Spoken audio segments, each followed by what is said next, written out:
যাওয়ার পথ বন্ধ। বিনা চিকিৎসায় একমাত্র ছেলেকে চোখের সামনে মরতে দেখতে হয়েছে মাকে। শেষকৃত্যেও নিজের জমিতে একটু জায়গা পেল না ছেলে। চারিদিকে যে শুধু জল।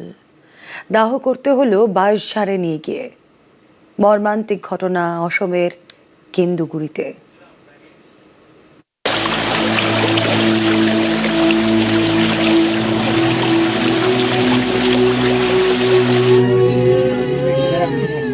মৃত্যুর মোহনায় মিশেছে জোয়ান ছেলের জীবন।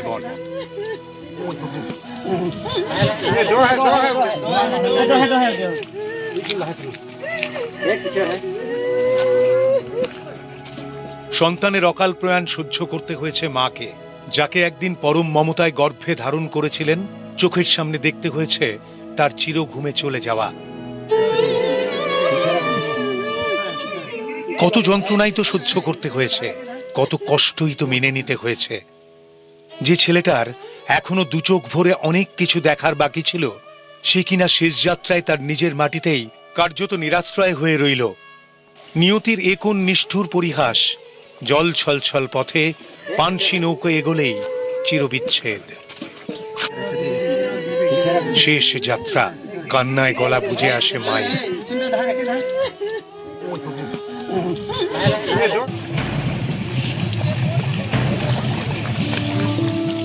প্রকৃতির রুদ্ররোষ মানুষকে অসহায়তার কোন অতলে তলিয়ে দিতে পারে।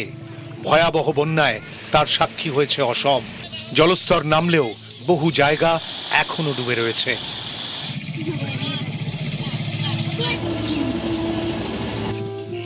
দুর্ভোগ শেষ হওয়ার কোনো লক্ষণ নেই। গোলঘাট জেলার নুমলিগড় থেকে মারাঙ্গি এখনো ভয়াবহ পরিস্থিতি।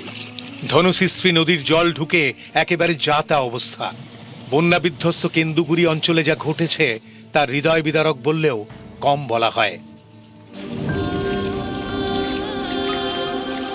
বন্যা কেড়ে নিল সব, এমনকি শেষকৃত্যের ন্যূনতম সম্মানটুকুও।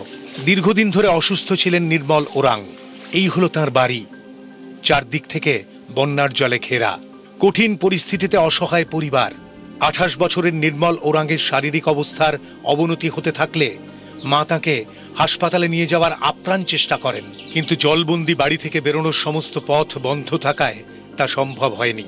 শেষ পর্যন্ত বিনা চিকিৎসায় বন্যার জলে ডুবে থাকা ঘরে নির্মলের মৃত্যু হয়।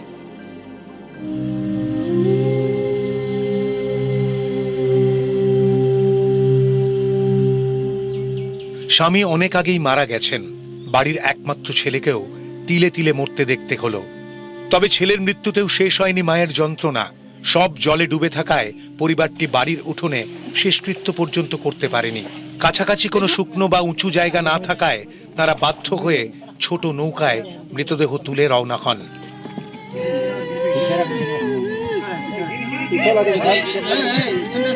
শেষ পর্যন্ত একটি বাঁশঝাড়ে মাচা করে শেষকৃত্য সম্পন্ন হয়।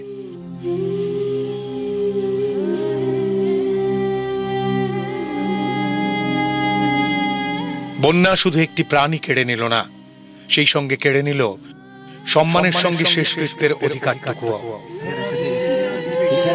নিউজ 18 বাংলা।